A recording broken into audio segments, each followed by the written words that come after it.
नमस्कार, धुआंधार खबरों के ताजा तरीन बुलेटिन में आपका स्वागत है। आपके साथ मैं हूं ज्योत्सना पाटनी। नमस्कार, मैं हूं अमित पालित। आपके शहर की हर वो खबर लेकर आए हैं। सुबह से हेडलाइन में है तो अगले 1 घंटे तक खबर जहां होगी जैसे होगी आपको मिलेगी अभी। आज खबरों में बात करेंगे कैसे 24 घंटे तक आमने सामने रही दिल्ली और हिमाचल पुलिस। जयपुर में किसने खुलेआम लहराई तलवारें। पंजाब में आप नेता की हनक और वर्दी में सलाम ठोकते नजर आए पुलिस वाले। स्वामी अभिमुक्तेश्वरानंद को आज जेल या बेल। मुंबई में कैसे फलों पर चूहे मारने की दवा लगाकर बचते दिखे और बेचते दिखे 2 दुकानदार। दिल्ली में ज्वेलरी शॉप में लूट।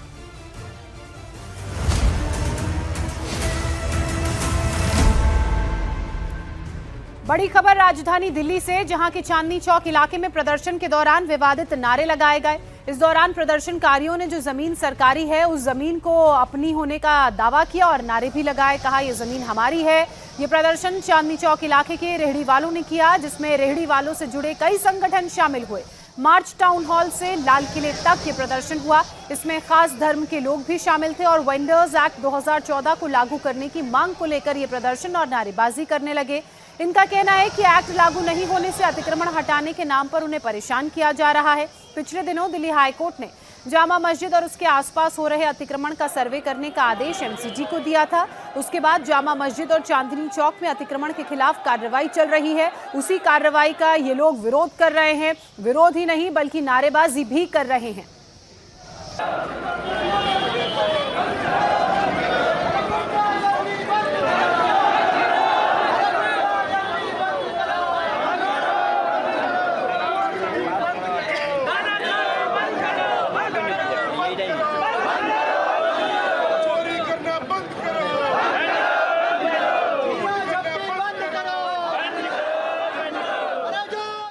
तो तस्वीरें आप देख रहे हैं चांदनी चौक की है, जहां पर रेहड़ी पटरी लगाने वाले वेंडर्स की ओर से विरोध प्रदर्शन किया जा रहा है। दरअसल कोर्ट के आदेश के बाद जामा मस्जिद के आसपास के इलाके में जो अवैध तौर पे एक अतिक्रमण किया गया था उसे हटाया जा रहा है और उसी दौरान यहां पर जो अवैध तरीके से रेहड़ा पटरी लगा रहे थे, दुकान चला रहे थे, उनको हटाया जा रहा है। उन्हीं के ओर से आज ये विरोध मार्च निकाला गया और देखिए किस तरह से ये पूरा का पूरा जो समुदाय है इस वक्त झंडों के साथ, बैनर के साथ प्रोटेस्ट मार्च निकाल रहे हैं।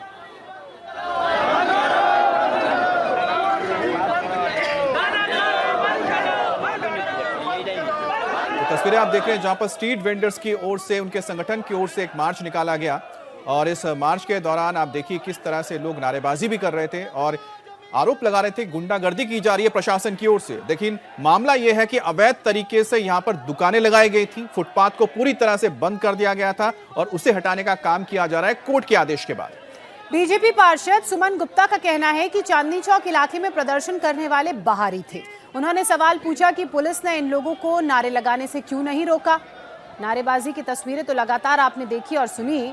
अब बीजेपी की तरफ से सुमन गुप्ता ने सवाल खड़े किए हैं और साथ ही ये भी कहा है कि जो लोग यहाँ पर नारेबाजी कर रहे थे, प्रदर्शन कर रहे थे, ये लोग बाहरी लोग हैं। दरअसल पूरा मामला कुछ ये है कि जो पूरा यहाँ का चांदनी चौक का जामा मस्जिद का इलाका है, यहाँ सरकारी ज़मीन पर ये वेंडर्स कब्जा करके अतिक्रमण कर रहे हैं। उसी के खिलाफ कोर्ट का आदेश था। सुमन जी, ये बताइए क्या हुआ था, कौन लोग थे, कितने बजे की घटना है और क्यों वो इस तरह के नारे लगा रहे थे? एक्चुअली यहाँ का कार्यक्रम की तैयारी के लिए हम लोग लगे हुए थे और होली के फंक्शन चल रहे हैं, तो मुझे जानकारी आई कि कुछ लोग बाहर से लाल किले से लेकर के घंटाघर तक इन्होंने कुछ प्रदर्शन किया। तो उसमें कोई भी व्यक्ति ना हिंदू ना मुसलमान, शहरी नहीं था, सब लोग बाहर के थे, पता नहीं कहाँ के थे। इस बारे में मैंने भी कई बार अधिकारियों से बात की है, पुलिस के अधिकारियों से, नगर निगम के अधिकारियों से। वो क्या होता है कि नगर निगम के लोग आते हैं, अपना सामान जब आते हैं उठा लेते हैं और क्योंकि कोर्ट के ऑर्डर उनको तुरंत छोड़ना पड़ता है, वो आगे फिर लगा लेते हैं, तो उनको डिस्टर्बेंस हो रही है। लेकिन हमने कहा भी जिनके पास तय बजारी है, जिनके पास लाइसेंस है, जिनके पास शहर का सर्टिफिकेट है, जो दिल्ली शहर का, मैं ये नहीं कहा चांदनी चौक का, तो वो लोग यहाँ बैठे हैं। क्योंकि दिल्ली में यहाँ वारदात हो रही हैं, आपने देखा बम कांड हुआ और पूरे हिंदुस्तान में उसका असर हुआ। कहाँ से लोग पकड़ रहे हैं, यही दिल्ली पुलिस है जो लोगों को पकड़ के ला रही है। तो मेरी मांग ये बार बार हो रही है कि भाई इन लोगों को बिठाओ, जो लोग जो उनकी पहचान हो। तो इस चक्कर के अंदर ये पुराने कहाँ के लोग आए हैं जिनको हम पहचानते नहीं, वो लोगों ने आगे यहाँ प्रदर्शन किया कि सड़क हमारी है, पटरी हमारी है, सरकारी जमीन जो है वो हमारी है। कौन लीड कर रहा था इस प्रदर्शन को, आप लोग जानते हैं? नहीं, लेकिन मैंने देखा वो ज़्यादातर लोग जो नजर आ रहे थे, मैंने बताया ना, कोई भी व्यक्ति ऐसा नहीं था जो दिल्ली का हो या चांदनी चौक का हो। कोई किसी की लीडरशिप नहीं थी। ये तो जानकारी पुलिस बता सकती है उनको परमिशन किसने दी। अच्छा, पुलिस इस तरह के प्रदर्शन में पुलिस भी साथ में रहती है, पुलिस के साथ सामने में इस तरह की नारेबाजी? पुलिस साथ थी ना जी, पुलिस तो उनके साथ चल रही थी। पहली बात तो इतना करने देना नहीं चाहिए पुलिस को, और जब ऐसे नारे लगा रही है उनको तुरंत पकड़ना चाहिए, कोई भी है। तो अब हम मुख्यमंत्री जी आ रही हैं तो हम लोग भी आ रहे हैं तो दिक्कत होती नहीं, पुलिस पूछती है कैसे जा रहा हूँ, कहाँ जा रहा हूँ। तो जब इतना बड़ा प्रदर्शन 100-150 लोगों का हो रहा है और वो नारे ऐसे लगा रहे हैं तो पुलिस का दायित्व बनता है इसके अंदर। और इस खबर पर बात करने के लिए हमारे साथ संवाददाता भास्कर मिश्रा जुड़ गए हैं सीधे चांदनी चौक से। भास्कर, ये पूरी घटना क्या है, जरा समझाइएगा, और किस तरह के आदेश कोर्ट के पास से आए जिसके बाद अतिक्रमण हटाने का काम चल रहा है। और एक चीज उसमें जो हमें नजर आ रही है, ये जो लोग नजर आ रहे हैं इनके पास कुछ बैनर पोस्टर लगे हुए हैं जो लेफ्ट पार्टियों के लगते हैं, यूनियंस के। और देखिए, ये हाईकोर्ट का आदेश हुआ था एमसीडी के लिए कि जो चांदनी चौक का इलाका है, जामा मस्जिद का इलाका है, इस इलाके में अतिक्रमण जहां कहीं भी है उसका सर्वे किया जाए। तो इस पूरे ही इलाके में अतिक्रमण के खिलाफ एक तरह से मुहिम चल रही है। जिनके पास तहबाजारी का लाइसेंस नहीं है वो चांदनी चौक, खासकर लाल किला से लेके, और मैं इस वक्त जहाँ पे हूँ यहाँ तक जो एक बाजार है उसमें कहीं पे भी सड़क पे सामान बेचते थे उन लोगों को हटाया जाता है बार बार। ये वही लोग थे जो प्रदर्शन कर रहे थे, और प्रदर्शन के दौरान इनके पास जब एक संगठन का एक तरह से सहयोग मिला तो उसके बाद इस तरह की नारेबाजी होने लग गई कि जो ज़मीन सरकारी है वो ज़मीन हमारी है। ये पुलिस की मौजूदगी में ये नारे लगे हैं। जो स्थानीय यहाँ पे लीडर हैं या अलग अलग बाजार एसोसिएशन के लोग हैं वो ये मानते हैं कि लोग यहाँ के रहने वाले नहीं हैं, स्थानीय नहीं हैं, वो बाहर के हैं, उसमें से किसी भी दूसरे राज्य के हो सकते हैं, लेकिन इतना ज़रूर है कि सुरक्षा को लेके बहुत बड़ा खतरा है उनकी वजह से जो यहाँ पे सालों से इस बाजार में काम कर रहे हैं उनको परेशानी होती है। भास्कर, लेकिन एक बात और बताइए, जैसा कि हम पार्षद सुमन गुप्ता को सुन रहे थे, उनका ये कहना है कि वहाँ के लोग तो है ही नहीं जो प्रदर्शन कर रहे हैं, ये लोग बाहर से आए हुए हैं। और दूसरा उनका ये कहना है जिनके पास लाइसेंस है वो वहाँ जाके अपने ठेले वगैरह लगाएं, जिनके पास लाइसेंस नहीं है उनके खिलाफ तो कार्रवाई होगी ही। तो इसमें आपत्ति क्या है, इसमें गलत क्या है? देखिए, इसमें गलत सिर्फ ये है कि जिस तरह की नारेबाजी हो रही थी यहाँ पे वो गलत था। सरकारी जमीन के लिए कोई ये नहीं कह सकता कि वो जमीन हमारी है, पहली बात। दूसरी बात, ऐसे लोग जो कि कहीं पे भी चांदनी चौक में अपना चादर बिछा के सामान बेचना शुरू कर दें, फुटपाथ को कवर कर लें, इसकी इजाजत नहीं दी जा सकती है। वो भी जब हाईकोर्ट के द्वारा आदेश हुआ है कि इस पूरे इलाके में। जी भास्कर, जो हम पोस्टर दिखा रहे थे उसमें AITUC का लगा हुआ, यानी कि all India trade union Congress है, और ये CPI से जुड़ी हुई एक संस्था है, और इसी के तमाम कार्यकर्ता थे जो ये प्रोटेस्ट कर रहे थे। बहुत बहुत शुक्रिया आपका। एक बार फिर से हम आपको जरा नारेबाजी सुनाते हैं, किस तरह की नारेबाजी हो रही थी और इस प्रदर्शन के दौरान हो क्या रहा था।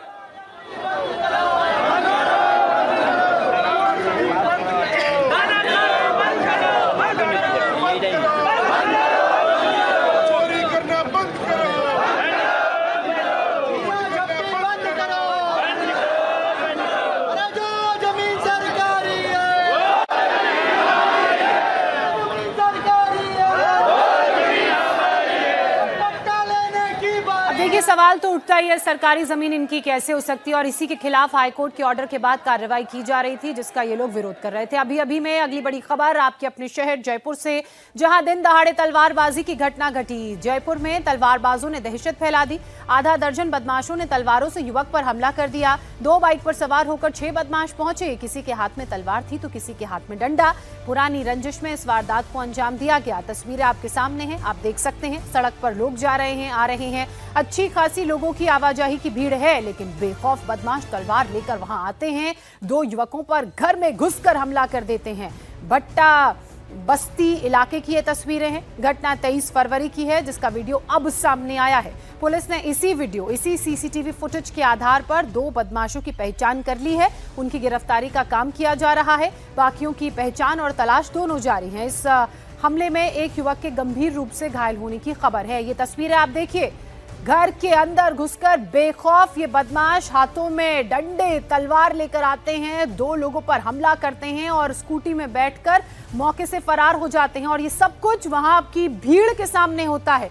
बदमाश इतने बेखौफ हैं, उन्हें किसी चीज का डर नहीं, कानून का डर नहीं। देखिए बाइक और स्कूटी में ये लोग आए, इतनी जल्दी में आए, हाथों में इनके लाठी डंडे थे और दो युवकों पर एकाएक हमला करने लगे। इस हमले में एक युवक गंभीर रूप से घायल हो गया है। वहीं जब इनका मकसद पूरा हुआ तो जिन बाइकों और स्कूटियों में आए उसी में बैठ के चले गए। देखिए दो लड़के स्कूटी में पहले आते हैं और ये देखते हैं कि कुछ बाइक वाले इनका पीछा कर रहे हैं, इन पर हमला कर रहे हैं। वो अंदर की तरफ भागते हैं तो बाइक भी रोककर ये बाकी बदमाश उन पर हमला करने घर के अंदर घुस जाते हैं।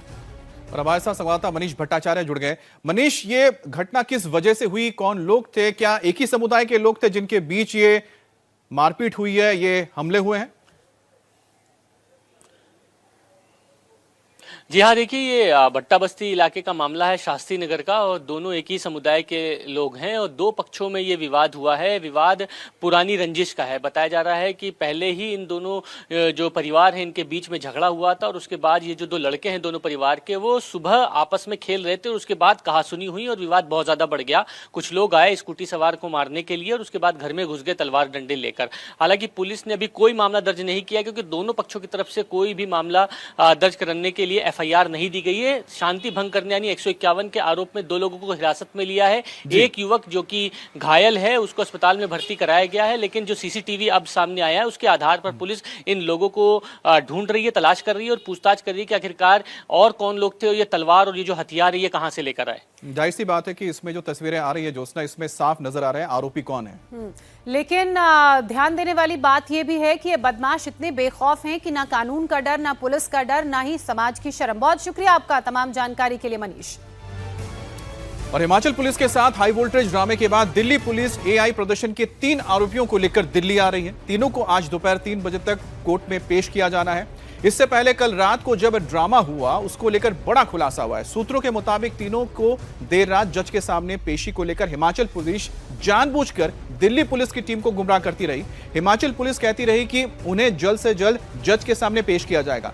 दिल्ली पुलिस को अंदर नहीं जाने दिया गया। जब दिल्ली पुलिस को इसका एहसास हुआ तो उन्होंने अंदर जाकर चेक किया तो जज वहां पर मौजूद नहीं थे। इसके बाद काफी देर बाद जज कोर्ट में पहुंचे तो हिमाचल पुलिस को फटकार लगाई और उसके बाद रिमांड दी गई, ट्रांजिट रिमांड दी गई दिल्ली पुलिस को।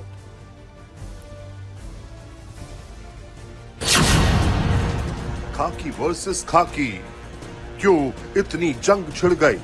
सर मुझे बताइए, मैं भी पेश कर सकता हूं? नहीं लेना आप मेरी बात। मैं अपनी कोर्ट में पेश कर सकता हूं? अभी आप किसी देंगे आपके ऊपर एफआईआर में बोलो मेरे को आपसे। तो सर एफआईआर तो आपने की 8-11 पे था। दिल्ली पुलिस की गाड़ी हिमाचल पुलिस ने क्यों रोकी?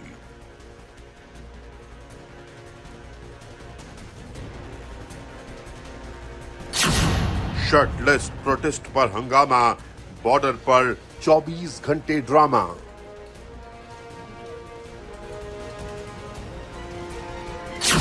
जवानों की जोरदार भिड़न, क्रॉस एफआईआर दर्ज।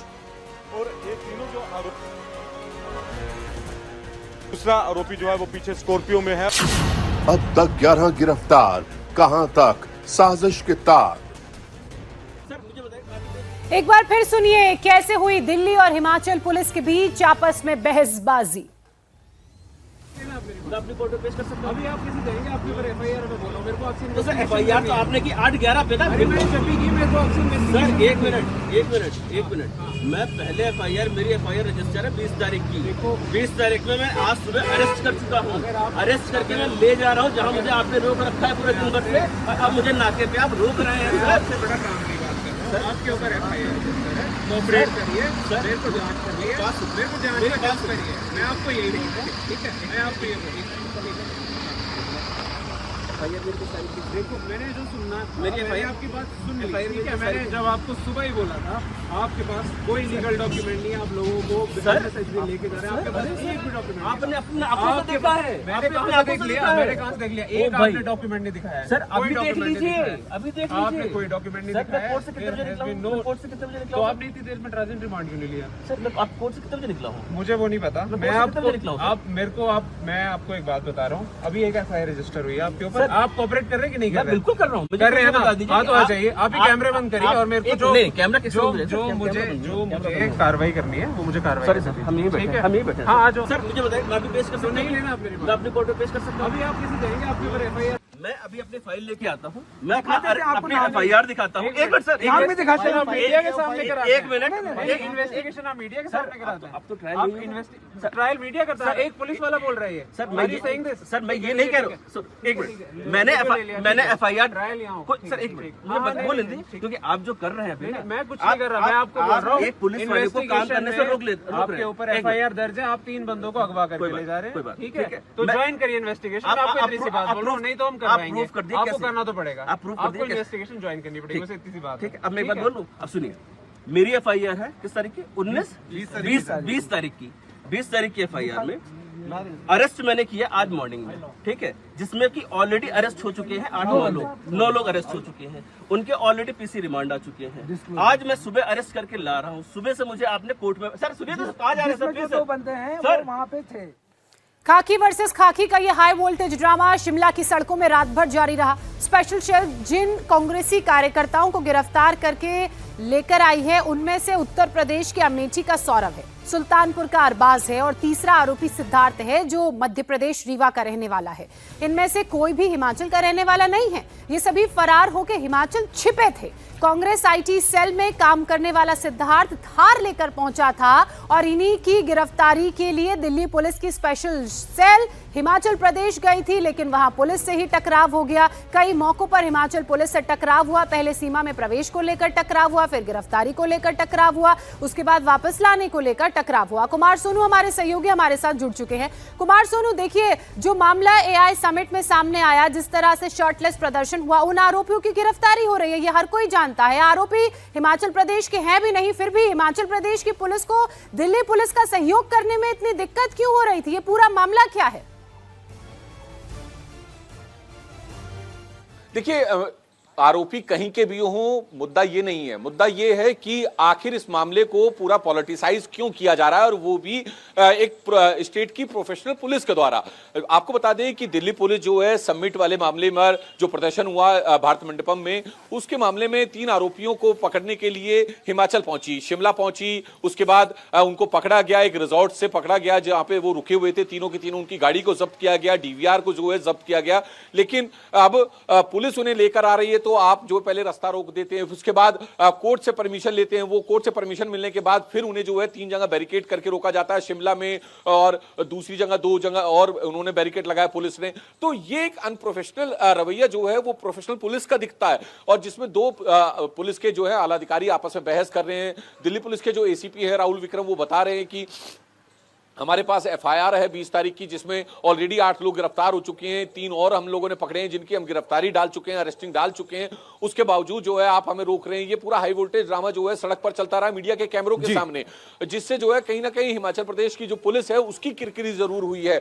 फिलहाल आपको बता दें कि अब क्योंकि जो दिल्ली पुलिस है वो ऑफिशियली ट्रांजिट रिमांड ले चुकी है और ऑन द वे है, और हरियाणा में जो है वो इस वक्त उनकी जो काफिला है वो चल रहा है, और कभी भी जो है दिल्ली में एंटर कर जाएंगे। तकरीबन ये समझ लीजिए लंच टाइम में जो है दिल्ली की पटियाला हाउस कोर्ट में तीनों आरोपियों को पेश किया जाएगा, जहां से तीनों की रिमांड जो है दिल्ली पुलिस की क्राइम ब्रांच मांगेगी, क्योंकि जो गिरफ्तारी है वो दिल्ली पुलिस की स्पेशल सेल ने की है और मामले की जांच जो है वो दिल्ली पुलिस की क्राइम ब्रांच कर रही है। तो ऐसे में जो स्पेशल सेल की टीम है जो इन तीनों आरोपियों को लेकर शिमला से दिल्ली आ रही है, वो सबसे पहले क्राइम ब्रांच के ऑफिस में जो है तीनों को हैंडओवर करेगी इस केस के IO को, और उसके बाद जो IO है वो पूरी केस फाइल, क्योंकि पहले से ही प्रिपरेशन चल रही है तमाम डॉक्यूमेंट्स को रेडी करने की, फाइल को रेडी करने की, और IO जो है तमाम दस्तावेजों के साथ जैसा बता रहे हैं कुमार सोनू, तो करीब 12:30-1 बजे का वक्त होगा जब तक दिल्ली पुलिस इन तीनों आरोपियों को लेकर दिल्ली पहुंच जाएगी। उसके बाद पटियाला हाउस कोर्ट में इनको पेश किया जाएगा।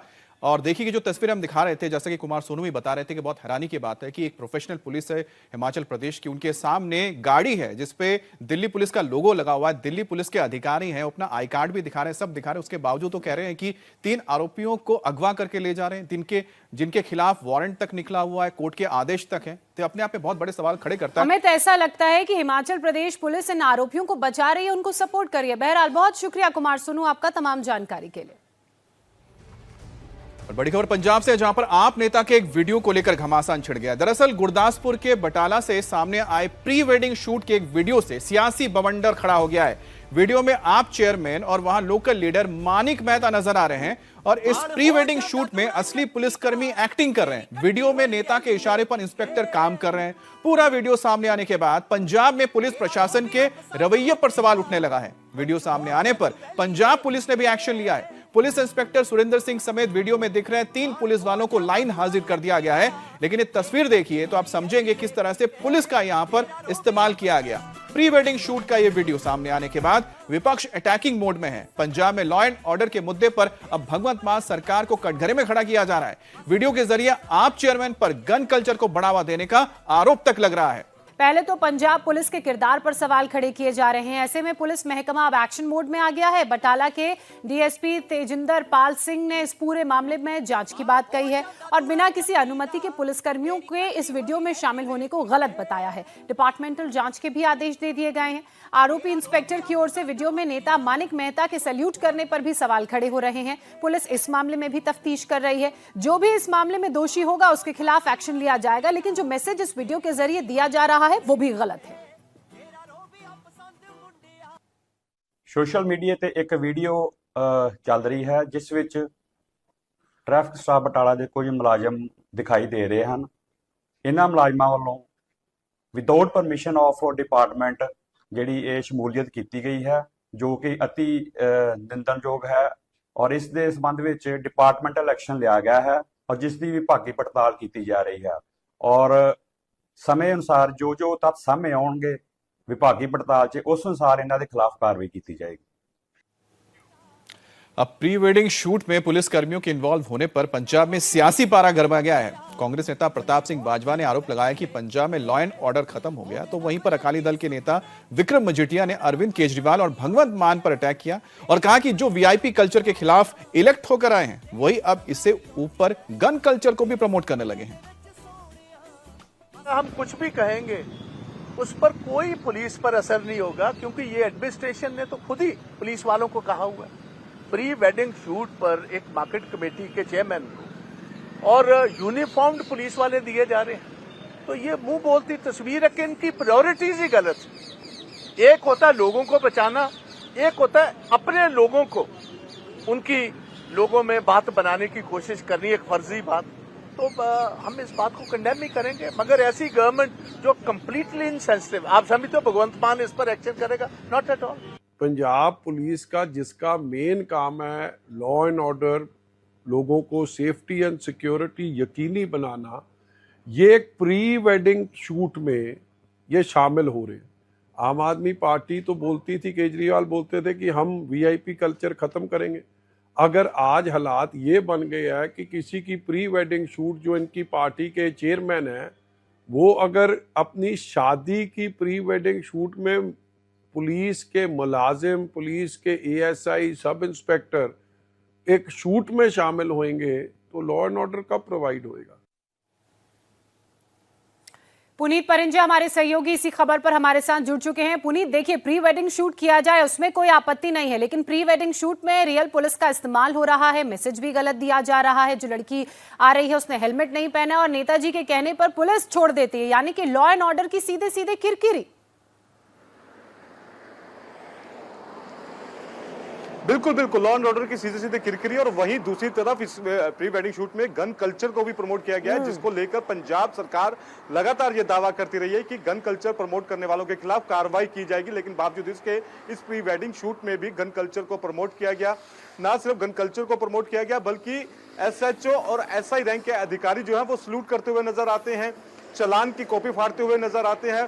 भले ही डिपार्टमेंटल इंक्वायरी गठित कर दी गई हो, उनको लाइन हाजिर कर दिया गया हो, लेकिन क्या आम आदमी पार्टी अपने नेता के खिलाफ कोई ऐसी कार्रवाई करेगी? ये विपक्ष सवाल पूछ रहा है, क्योंकि चुनावी साल है और ऐसे में विपक्ष के पास हर एक मुद्दा जो है इस समय गर्म उसको उठाने की कोशिश करता है और विपक्ष इसको लेकर सरकार को घेर भी रहा है। तो जिस तरह से ये वीडियो वायरल हुआ, उसके बाद भले ही मानिक मेहता ने ये वीडियो अपने फेसबुक अकाउंट से डिलीट कर दिया हो, लेकिन बावजूद इसके बड़ी तेजी से वायरल हुआ और पुलिस को इस पूरे मामले के ऊपर अपने ही विभाग के कर्मचारियों के खिलाफ एक्शन लेना पड़ा, लेकिन आम आदमी पार्टी एक्शन कब लेगी, सबसे बड़ा सवाल विरोधी ये पूछ रहे हैं। जाहिर सी बात है, जिस तरह से मजीठिया और बाजवा जी ने सवाल उठाया, आमतौर पे देखिए विपक्ष क्या करता है, सत्ता पक्ष के लिए हमेशा हर मुद्दे पर सवाल उठाता है, लेकिन इस बार उनके जो सवाल है वो वाकई में जायज है। इस वीडियो को देखिए तो आप समझेंगे किस तरह से लॉ एंड ऑर्डर की धज्जियां उड़ाई गई और क्या संदेश दिया गया और गन कल्चर को कैसे प्रमोट किया गया। खाने पीने की चीजों में मिलावट का मामला अब जहरीला हो चला है। जी हां, अब तो खुलेआम जहर मिलाया जा रहा है। मिलावटखोर रंगे हाथों पकड़े गए हैं, उनकी करतूतें कैमरे में कैद हुई हैं। इस वक्त की बड़ी खबर मुंबई के मलाड से। मुंबई के मलाड में फल वाले की जानलेवा करतूत सामने आई। फलों में वो चूहे मारने की दवा लगा रहा था। लोगों ने जहर मिलाते हुए 2 फल वालों को रंगे हाथों पकड़ा। रेटॉल नाम की ये दवा वो फलों के ऊपर लगा रहा था। स्थानीय लोगों ने जब उसे ये करते देखा तो वहां भीड़ इकट्ठा हो गई। जब उनसे पूछा गया कि ऐसा वो क्यों कर रहे हैं तो बड़ी बेशर्मी से फल वालों ने कहा, फल चूहे खा जाते हैं, इसलिए उनके ऊपर चूहे मारने वाली दवाई लगाई जा रही है।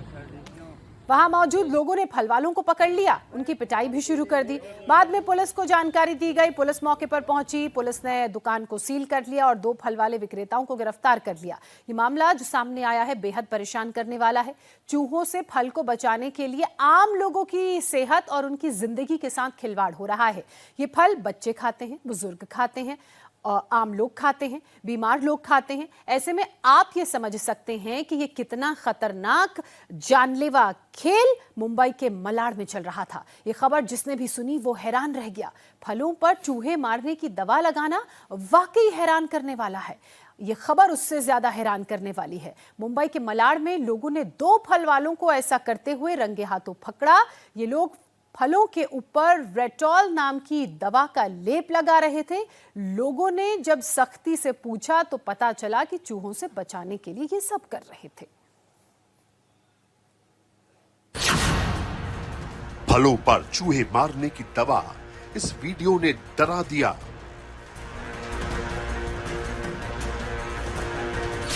मुंबई से आई शॉकिंग खबर, जिसने सुना वो सन।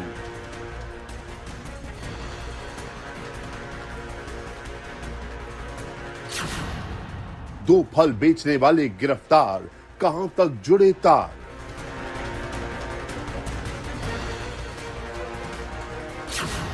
होली पर मिलावटी खोया, शहर शहर काम जहरीला।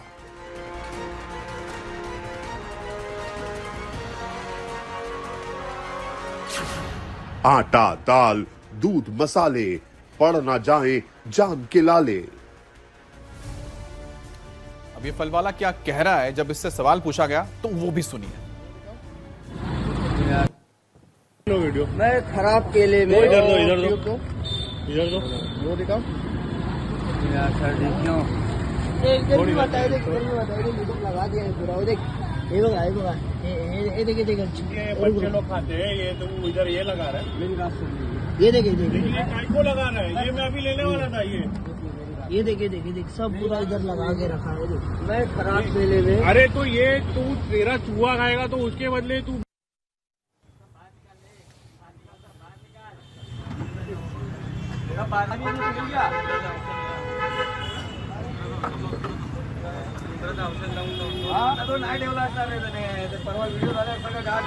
गायब केलं रे त्या दिवशी। ये केले को भी लगा के रखा है, तो वो केले को क्यों लगाएगा? बाहर निकाल ले, बाहर निकाल सर, बाहर निकाल। पानी निकल गया।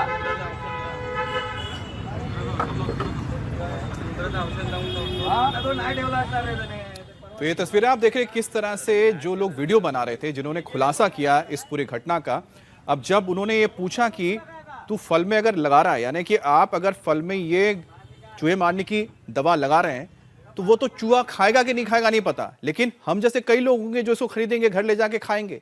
अब उसको जब पूछा गया और जब उसके सामने ये बात रखी गई तो इधर उधर झांकने लगा बगल। और अब देखिए किस तरह से वो अपनी दलील भी दे रहा है।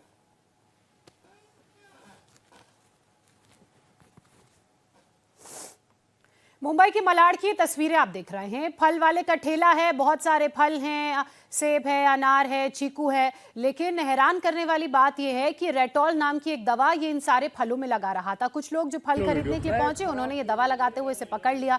जब उससे पूछा कि ये चूहा मारने वाली दवा तू फलों में क्यों लगा रहा है, तो कहता कि ये फल चूहे खा जाते हैं, इसलिए चूहा मारने वाली दवा लगा रहा हूं। लेकिन सोचिए, ये फल चूहे खाएं ना खाएं, जैसा अमित आपने कहा, लेकिन इंसान तो ये फल खाएंगे ही। उनके लिए कितना खिलवाड़ है, उनकी सेहत के लिए कितना नुकसानदायक है। दो फल विक्रेता मनोज केसरवानी और विपिन केसरवानी ये अपने फलों को रेटॉल चूहा मारने की दवा है उसको लगा के वो बेच रहे थे। इसके कारण समस्त लोगों के जान माल को धोखा था, उनकी जीवित हानि हो सकती थी। उसके मद्देनज़र हमने तत्काल गुना दाखिल किया है और दोनों फल विक्रेता को हमने डिटेन किया है। अब साकेत हमारे साथ जुड़ गए। देखिए साकेत, ये जो तस्वीरें हमने देखी, इसमें बात तो समझ में आ गई, एक व्यक्ति पकड़ा गया फल वाला, उसको पुलिस ने पकड़ लिया। लेकिन मेरा सवाल यह है कि क्या प्रशासन इस तरह की कोई ड्राइव चलाएगी ताकि और भी अगर लोग ऐसा कर रहे हैं तो उनके बारे में पता लगे, क्योंकि अभी तो एक ही मामला है ना, बाकी लोग भी कर सकते हैं। बिल्कुल अमित, सही सवाल पूछा आपने। बीएमसी ऑफिशियल से अभी हमारी बात हुई, उन्होंने बताया कि पहले तो जो ये व्यक्ति है, जो ये दो फ्रूट वेंडर्स हैं, इनके ऑफिशियल लाइसेंस को भी चेक किया जा रहा है, उसे भी रद्द करने का काम शुरू कर दिया गया है। पुलिस ने पहले ही इन दोनों को गिरफ्तार कर लिया है। न केवल मलाड इलाका बल्कि बीएमसी अब इस पूरे घटना के वीडियो वायरल होने के बाद एक बड़े स्तर पर प्लान कर रही है कि किस तरीके से एक ड्राइव शुरू की जाए और जितने भी फ्रूट वेंडर्स हैं उनकी जाँच की जाए, क्योंकि जो वीडियो निकलकर सामने आया है वो अपने आप में काफ़ी ज़्यादा परेशान करने वाला है। एक स्थानीय नागरिक जब फल की दुकान पर फल खरीदने पहुंचा तो उसने जाहिर सी बात है कि उसने देखा कि वो रेटॉल लगा रहा था। अगर वो नहीं देखता, अगर वो ऐसा नहीं करता तो ये बात कभी सामने भी नहीं आती। और उसी के बाद ये पूरा वीडियो निकलकर सामने आया। उसके बाद ही वहां के लोगों ने इस वीडियो को शूट किया, उसे पब्लिक किया और तब जाकर ये बात निकलकर सामने आई। लेकिन इस फ्रूट वेंडर से जुड़े हुए कौन से लोग हैं, और जाहिर सी बात है कि बड़ा फ्रूट वेंडर होने के नाते मलाड इलाके में अगर आप उसकी दुकान भी देखें तो उसके कई सारी अन्य दुकानें भी हो सकती हैं, उसके कुछ और साथी भी हो सकते हैं। बिल्कुल, इस मामले में तो पुलिस ने एक्शन ले लिया है, लेकिन इस तरह के बाकी लोगों का पता लगाना भी जरूरी है जो लोगों की सेहत के साथ खिलवाड़ करते हैं। साकेत राय, आपका बहुत शुक्रिया हमारे साथ जुड़ने के लिए। होली पर जहरीला खान पान आपकी सेहत का दुश्मन है, आपकी जान का दुश्मन है। सावधानी ही सुरक्षा है। बाजार से जो भी खाद्य सामग्री आप अपने घर लाते हैं उनमें से ज्यादातर मिलावटी हैं। पिछले कई दिनों से शहर शहर मिलावटखोरों पर एक्शन हो रहा है, लेकिन ये मिलावटखोर सुधरने का नाम ही नहीं ले रहे। इस वक्त की एक बड़ी खबर गुजरात के अहमदाबाद से, जहां मिलावटखोरों के खिलाफ खाद्य विभाग की स्पेशल ड्राइव जारी है। कई नामी होटल्स, रेस्टोरेंट का पनीर लैब टेस्ट में फेल पाया गया। 10 प्रतिष्ठानों पर फूड सेफ्टी डिपार्टमेंट का चाबुक चला है। 7 से 10,000 तक का जुर्माना लगाया गया है। तो उधर हापुड़ में भी खाद्य विभाग का एक्शन नजर आया। 13 क्विंटल रंगीन कचरी बरामद की गई, जिन्हें सीज करके लैब में सैंपल्स को जांच के लिए भेजा। उधर आंध्र प्रदेश के कृष्णानगर में भी दूध सेंटर्स पर छापेमार कार्रवाई की गई। मछलीपट्टनम में खाद्य विभाग ने इस कार्रवाई को अंजाम दिया।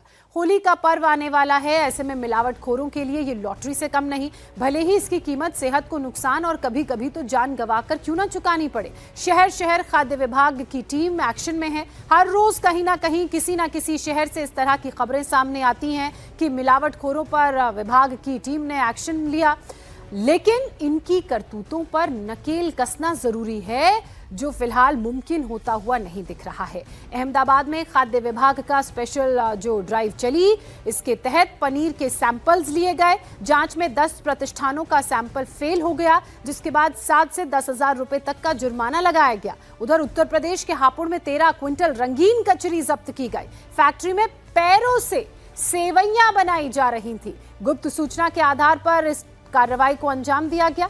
आंध्र प्रदेश के कृष्णा जिले में भी छापेमार कार्रवाई हुई। यहां दूध सेंटर्स पर रेड की गई। अधिकारियों ने एक्सपायर्ड बादाम दूध नष्ट किया। कई सेंटर्स से दूध के सैंपल्स लेकर लैब में जांच के लिए भेजे गए हैं। और अहमदाबाद में 1 फरवरी से फूड डिपार्टमेंट की स्पेशल ड्राइव चल रही है। शहर के 10 जाने माने होटल्स और रेस्टोरेंट्स का पनीर मिलावटी पाया गया है। इनके सैंपल लैब में टेस्ट फेल हो चुके हैं। इसके बाद खाद्य विभाग ने जुर्माना भी लगाया है। कई जगहों पर नॉन डेयरी यानी कि एनालॉग पनीर को दूध वाला पनीर बताकर बेचा जा रहा है। दरअसल नॉन डेयरी पनीर सस्ता होता है और इससे सेहत को नुकसान पहुंचता है, क्योंकि यह वनस्पति के वासा से तैयार होता है। हालांकि इसकी बिक्री पर रोक नहीं है, लेकिन पैकेट में साफ साफ निर्देशित करना जरूरी है कि यह नेचुरल नहीं है। जबकि इस नियम का पालन ज्यादातर दुकानदार नहीं करते हैं। 1 से लेकर 22 फरवरी के बीच 1083 खाद्य प्रतिष्ठानों की जांच की गई, जिसमें से 432 को नोटिस दिया गया। खाने ऊपर पिला ढाकी दो। खाने में जो पनीर उपयोग में लाया जा रहा है वो किस क्वालिटी का है। 2 चीज़ें उसमें खास देखी जा रही हैं कि एक तो वो ब्रांडेड पनीर है या नहीं, और मिल्क बेस्ड पनीर है या नहीं, और अगर मिल्क बेस्ड पनीर है तो कितना फैट है उसके अंदर, और इसके अलावा जो पनीर एनालॉग बेस्ड है वो वहाँ प्रॉपरली मेंशन किया हुआ है या नहीं, और इसीलिए उसके सैंपल्स जो हैं वो भी कलेक्ट किए जा रहे हैं।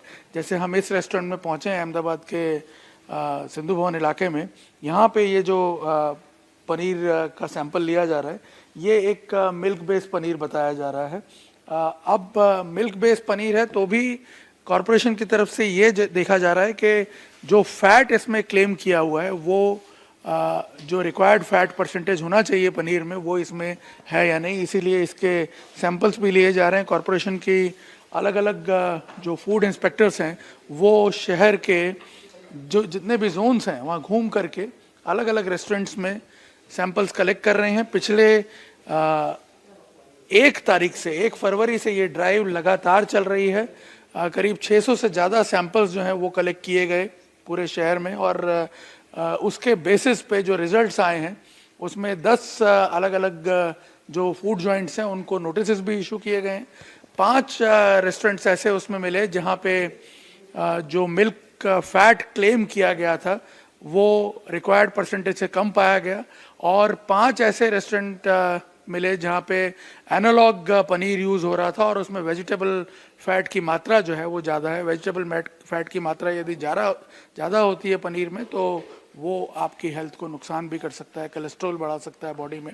इसलिए लगातार ये जो ड्राइव है ये, क्योंकि फेस्टिव सीज़न भी है, ज़्यादा लोग बाहर जाते हैं, बाहर का खाना खाते हैं, इसलिए इसको और एक्सटेंसिवली चलाया जा रहा है ताकि जो पनीर जिसे कि आप एक पौष्टिक आहार के तौर पर देखते हैं उसकी न्यूट्रिशियस जो कंटेंट है वो आपको उसी फॉर्म में मिले। मिलावटखोर पनीर में अक्सर स्टार्च मिला देते हैं मिलावटखोर, जो सेहत के लिए खतरनाक होता है, लेकिन आप इसकी पहचान घर में भी कर सकते हैं। अहमदाबाद में हमारे सहयोगी निर्णय कपूर ने लैब में जाकर पनीर की टेस्टिंग का प्रोसेस जाना, देखिए। सबसे पहले तो ये जानना है कि कॉमन जो मिलावट होती है वो क्या होती है सबसे, और क्या वो हम खुद भी आसानी से आइडेंटिफाई कर सकते हैं? यस, कर सकते हैं। पनीर में कॉमनली मिलावट होती है वो स्टार्च की भी होती है। पनीर के साथ मिल्क फैट के साथ ये लोग वेजिटेबल फैट मिला लेते हैं, और वेजिटेबल फैट नहीं मिलाते तो डालडा घी का यूज़ करते हैं।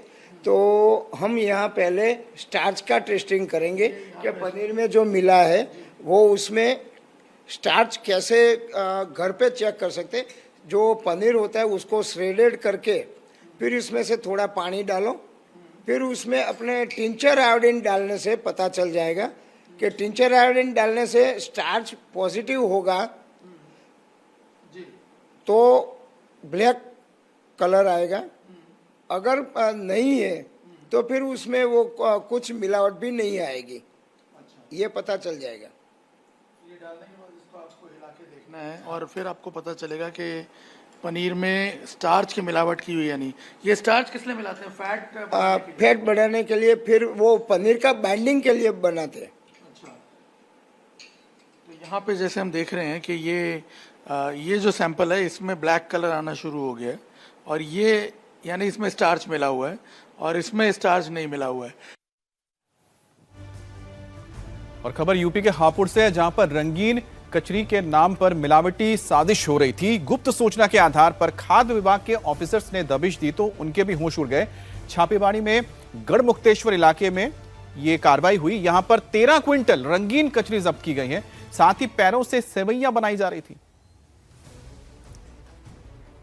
एक गुप्त सूचना पे यहाँ पे आए थे, जो होली का अभियान चलाया जा रहा है कि रंगीन कचरी बनाई जा रही है, तो हम यहाँ पे आए तो हमें पता चला कि वास्तव में यहाँ पे जो सूचना मिली थी वो सही है, और रंगीन कचरी हमने लगभग 12-13 कुंटल है ये। अभी इसका कट्टे भरवा के हम सीज कर देंगे, इसे सबको कोई मार्केट में नहीं बिकने देंगे, और इसके नमूने लिए जा रहे हैं और अग्रिम कार्रवाई रिपोर्ट आने पे कर दी जाएगी। इधर आंध्र प्रदेश में भी खाद्य विभाग की टीम एक्शन में है। कृष्णानगर के मछलीपट्टनम इलाके में दूध सेंटर्स पर छापेमार कार्रवाई को अंजाम दिया गया। यहां बिना एमआरपी वाला बादाम दूध लंबे वक्त से स्टोर करके रखा गया था, जिन्हें खाद्य विभाग के अधिकारियों ने नष्ट कर दिया। कई दुकानों से दूध के सैंपल्स लेकर टेस्ट के लिए लैब्स भी भेजे गए हैं। और यौन शोषण का आरोप का सामना कर रहे स्वामी अभिमुक्तेश्वरानंद के मामले को लेकर बड़ी खबर आ रही है। इलाहाबाद हाईकोर्ट में कल इस मामले में सुनवाई होगी। स्वामी अभिमुक्तेश्वरानंद ने पॉक्सो एक्ट के तहत केस दर्ज होने के बाद अग्रिम जमानत के लिए हाईकोर्ट में याचिका दायर की है। कोर्ट नंबर 72 में फ्रेश कॉज लिस्ट में 142 नंबर पर कल यह केस लगा हुआ है। प्रयागराज पुलिस के सूत्रों के मुताबिक दोनों नाबालिगों के बयान के सामने दर्ज हो चुके हैं, यानी जज के सामने दर्ज हो चुके हैं। नाबालिगों ने जज को बताया कि कैसे और कब उनके साथ गलत काम हुआ, शोषण हुआ। स्वामी अभिमुक्तेश्वरानंद के खिलाफ एफआईआर दर्ज कराने वाले आशुतोष ब्रह्मचारी का कहना है कि वो अपने आरोपों पर कायम हैं। स्वामी अभिमुक्तेश्वरानंद के आश्रम में बच्चों के साथ दुष्कर्म हुआ था, बटुकों का शोषण किया गया था। नहीं, मैंने सिद्ध किया है, मैंने सभी साक्ष्य प्रमाणित करके सभी चीज दिया है। जो जो इन्होंने किया है, जो जो अभियुक्त के नाम आए हैं, उसमें प्रकाश उपाध्याय हैं, जो बाढ़ पीड़ित इलाकों से नाबालिग भटुओं को लेके आते हैं, खरीद के लाते हैं आश्रमों में रखने शिक्षा के नाम पर। फिर उनके साथ जो वीआईपी आते हैं उनको कुकर्म के लिए पेश करते हैं, रात में परोसने काम करते हैं। अरविंद मिश्रा वह भी भटुकों को सहयोग करता है अंदर अभिमुक्तेश्वरानंद के कमरे तक ले जाने के लिए, और बाद में वह भी कुकर्म भटुकों के साथ करता है। और तमाम जो भी दोनों अभियुक्त, पहले मुख्य अभियुक्त अभिमुक्तेश्वरानंद और मुकुंदानंद, दोनों के दोनों साबित हो गया है कि इन्होंने कुकर्म किया है। और वहीं पर स्वामी अभिमुक्तेश्वरानंद ने आशुतोष ब्रह्मचारी को दूसरों का मोहरा करार दिया है। आशुतोष जी का कोई मंशा नहीं है भैया, आशुतोष जी का हमसे कोई लेना देना नहीं है। उनको किसी ने प्रेरित किया है, वो मोहरा बन करके ये काम कर रहे हैं, क्योंकि उनको ये सब आता है। झूठ कैसे धड़ल्ले से बोलना, निर्भीक होकर के, ये अपराधी प्रवृत्ति का होने के कारण उनको आता है। और स्वयं जितने मुकदमे उनके खिलाफ हुए हैं, इन पर्सन सारे जो उनके जजमेंट आ रहे हैं उसमें लिखा है इन पर्सन, इन्होंने बात की इन पर्सन, तो वो इन पर्सन करते हैं। इनको कानून की बड़ी जानकारी है। जैसे कोई रोगी आधा डॉक्टर हो जाता है, ऐसे ही जो अपराधी है वो आधा वकील हो जाता है। तो वो कानून के जानकार हैं और धड़ल्ले से झूठ बोल लेते हैं, फरेब कर लेते हैं। और हमारे सहयोगी अभय पराशर इस खबर पर ज्यादा अपडेट के साथ हमारे साथ प्रयागराज से सीधे जुड़ चुके हैं। अभय, देखिए, चाहे स्वामी अभिमुक्तेश्वरानंद की बात की जाए या आशुतोष ब्रह्मचारी की, दोनों अपनी बातों पर कायम है, एक दूसरे पर आरोप लगा रहे हैं, झूठ बोल रहे हैं। मामले में राजनीति भी खूब हो रही है, लेकिन कल का दिन अहम होने वाला है जब कोर्ट की तरफ से इस मामले में कुछ बड़ी बातें कही जा सकती हैं। बटुकों की पेशी के अलावा जमानत की याचिका भी लगाई है, लेकिन आमतौर पर पॉक्सो एक्ट के तहत कोई केस दर्ज होता है तो जमानत मिलती नहीं है। करता हूं सर लाइव पे। देखिए बिल्कुल ज्योत्सना, इस पूरे मामले के अंदर कल ये सुनवाई होनी है इलाहाबाद हाईकोर्ट में, जिसमें साफ तौर पर अग्रिम जमानत याचिका लगाई गई है। बचने की कोशिश एक तरह से कर रहे हैं, क्योंकि इस पूरे मामले के अंदर जो पॉस्को का मामला है, इसमें आगे नोटिस देकर अभिमुक्तेश्वरानंद से पूछताछ पुलिस को करनी है।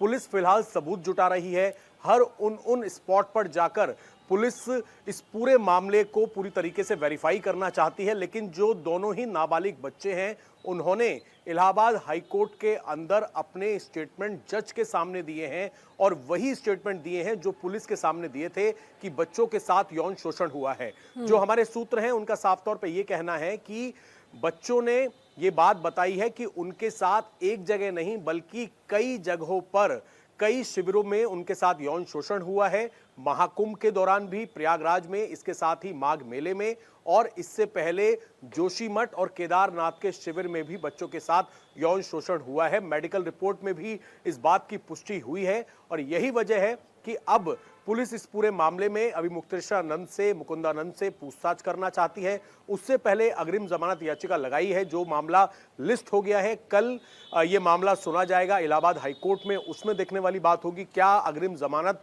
मिलती है अभिमुक्तेश्वरानंद को या नहीं। पुलिस हर उस स्पॉट पर जाकर जो छानबीन है वो लगातार कर रही है, और कल सुनवाई के बाद पुलिस का अगला कदम क्या होगा, क्या पूछताछ होगी, क्या कोई नोटिस सर्व किया जाएगा या फिर पूछताछ में शामिल होने के लिए प्रयागराज में जाहिर सी बात है कि अभय इस वक्त तो मामला कोर्ट में कोर्ट तय करेगा, लेकिन जो बयान दर्ज हुए हैं सीधे जज के सामने वो भी एक बहुत बड़ा आप कह सकते हैं कि एविडेंस है अगर जिन्होंने आरोप लगाया है उनकी तरफ से। बहरहाल आगे बढ़ेंगे हम लोग और बात करेंगे बिहार का। बड़ी खबर बिहार के दरभंगा शहर से, जहां दो गुटों में बवाल पथराव हुआ। उपद्रवियों ने जमकर पथराव किया, तोड़फोड़ किया, हंगामा किया। दरअसल छात्र का मोबाइल छीनने को लेकर जो दो गुट हैं वो आपस में भिड़ गए। पुलिस ने मामले में 4 उपद्रवियों को हिरासत में लिया है। तनाव के बाद मौके पर फोर्स की तैनाती कर दी गई है और लोगों से अफवाहों से बचने के लिए भी कहा गया है।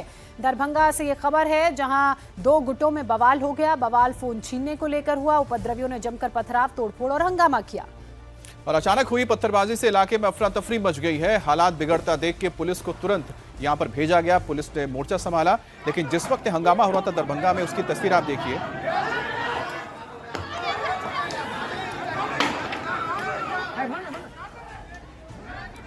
और खबर दिल्ली के चांदनी चौक से है, जहां पर एक गोल्ड फर्म में हथियार बदमाशों ने यानी कि हथियार के दम पर बदमाशों ने घुसकर लाखों की लूट को अंजाम दिया। दिन दहाड़े पिस्टल की बट से फर्म के कर्मचारी पर हमला, उसके बाद पिस्टल दिखाते हुए 200 ग्राम सोना और उसके साथ ही कुछ चेन का गुच्छा लूट कर ये भाग गए। वारदात दोपहर करीब 1:30 बजे के आसपास की है। चांदनी चौक के जाने माने किनारा बाजार में सोने चांदी का होलसेल मार्केट है और इसी मार्केट के अंदर संकरी गलियों में घुसकर बदमाशों ने इस लूटपाट को अंजाम दिया। सूचना मिलने पर मौके पर पुलिस पहुंची, छानबीन की गई। आरोपियों का सीसीटीवी वीडियो भी सामने आया। एफएसएल की टीम ने मौके पर पहुंचकर कुछ सबूत भी खंगाले हैं। आसपास के सीसीटीवी कैमरों को भी चेक किया गया है और अब आगे की कार्रवाई की जा रही है। राजधानी दिल्ली के चांदनी चौक इलाके के किनारी बाजार में दिन दहाड़े एक ज्वेलर की शॉप पर 3 बदमाश बंदूक लेकर पहुंचते हैं और पहले तो दुकान में जो मौजूद शख्स होता है उसके बट मारकर उसे घायल किया जाता है और उसके बाद लाखों की लूट को अंजाम देकर आराम से मौके से फरार हो जाते हैं। और पुलिस थाने से महज कुछ कदमों की दूरी पर, कुछ मीटर की दूरी पर यह पूरी वारदात को अंजाम दिया गया, लेकिन पुलिस को इस बात की भनक तक नहीं लगी। इस वक्त हम वहीं पर मौजूद हैं। आप यहां देखिए, ये पूरा शीशा वगैरह जो है वो टूटा हुआ है। लाखों की लूट को यहां पर अंजाम दिया गया है। फिलहाल दिल्ली पुलिस की टीम के साथ साथ एफएसएल की टीम यहां पर मौजूद है और पूरे मामले की जांच कर रही है। हालांकि तमाम सीसीटीवी है उन्हें रिकवर किया जा रहा है ताकि जल्द से जल्द जो है आरोपियों की पहचान की जा सके। कुछ मार्केट से जुड़े लोग हैं। सर, क्या हुआ यहाँ लूट हुई है। 3 बदमाश आए थे और है ना जो नौकर था वो चिल्लाया बचाओ बचाओ बचाओ, तो उसके सिर पे पिस्तौल से बट मारा, वो घायल हो गया, उसको खून बहने लगा। तो एमएलसी के लिए पुलिस ने उनको भेज रखा है और जो बच्चा था उसका मुंह दबा दिया, बोल मत। और जो सामान सोने का था वो सब जितना उनके हाथ में आया वो लेके। तकरीबन कितने की लूट हुई है? 200 ग्राम से ज्यादा सोना होगा जो उनके हाथ में एक बार में आया। उसके बाकी कुछ नहीं कर पाए। कोई गोली वोली भी चली? गोली नहीं चली, लेकिन पिस्तौल निकली है। वो सीसीटीवी के हाथ में हथियार नहीं, हथियार एक आदमी के हाथ में। कितने बजे की करीब की घटना है? 1:30 बजे के आसपास, 1:35 से। अच्छा, आपकी शॉप है या आप पास? वाइस प्रेसिडेंट जरीगोटा एसोसिएशन। तो बिल्कुल आप देखें कि ये वही दुकान है, वही ज्वेलर की शॉप है। आप शीशा भी यहाँ पे टूटा हुआ दिखाई दे रहे हैं। ये शीशा भी इसी वजह से टूटा है? हाँ, वो तोड़ के भागे। तो बिल्कुल यहाँ पर इस वक्त दिल्ली पुलिस की टीम मौके पर मौजूद है। दरअसल लाखों की लूट को जो है वो बदमाशों ने अंजाम दिया और उसके बाद मौके से फरार हो गए। फिलहाल पुलिस अब पूरे मामले की जांच में जुटी हुई है। घटना जो है दिल्ली के चांदनी चौक इलाके के किनारी बाजार की। आपको बता दें कि किनारी बाजार में छोटे बड़े तमाम जो दुकानें हैं वो ज्वेलर्स की हैं और यहाँ पर रिटेल से लेकर थोक में जो है गोल्ड और सिल्वर का काम होता है। और जिस दुकान में ये लूट हुई वो भी गोल्ड के जो है व्यापारी हैं और यहाँ पर दिन दहाड़े लूट को 3 बदमाशों ने अंजाम दिया। अब खबर उत्तर प्रदेश के गोंडा से है। यहां ससुराल में महिला की संदिग्ध परिस्थितियों में मौत के बाद से हड़कंप मच गया। महिला का नाम नाजरा खातून है, जिसका शव घर में फंसी फांसी के फंदे से लटका हुआ पाया गया। मामले ने उस वक्त तूल पकड़ लिया जब नाजरा खातून की मौत से पहले का एक 30 सेकंड का वीडियो सामने आया। इस वीडियो को महिला ने अपने पिता को भेजा। वीडियो में नाजरा खातून ने अपने पति शाहरुख पर टॉर्चर करने और उसके फोन को तोड़ देने का आरोप लगाया। महिला अपने पिता से उसे ससुराल से घर ले जाने की गुहार लगा रही है। हालांकि ये वीडियो 4 महीने पुराना बताया जा रहा है। पापा आके ले जाओ, नहीं तो शाहरुख मार डालेगा, फ़ोन तोड़ दिया है और बहुत ज़्यादा परेशान करके रखा है। प्लीज़ पापा आके ले जाओ। अगर मुझे कुछ भी होता है तो इसकी जिम्मेदारी शाहरुख की है। बहुत ज़्यादा डिप्रेशन में कर दिया है मुझे। और पटना में अचानक रेस्क्यू टीमें एक्टिव हो गई हैं। कई लड़कियों को हॉस्टल से ढूंढ ढूंढ कर निकाला जाने लगा है। किसी को स्ट्रेचर पर तो किसी को कंधे पर एम्बुलेंस तक ले जाना पड़ा है। नागरिक सुरक्षा के लोग जेडी वुमेन्स हॉस्पिटल की तरफ भागे, जहां से लड़कियां चीखती चिल्लाती बाहर कैंपस की तरफ भाग रही थी। रेस्क्यू टीमों के लोग दौड़े दौड़े हॉस्टल के ऊपर गए और वहां से लड़कियों को रेस्क्यू करके बाहर निकाल कर लाए। हर तरफ अफरा तफरी का माहौल था और हर कोई भाग रहा था, मगर चौंकिए नहीं, क्योंकि यह घटना नहीं है बल्कि भूकंप की मॉक ड्रिल की जा रही थी और पटना समेत बिहार के 23 जिलों में ऐसा मॉक ड्रिल किया गया है।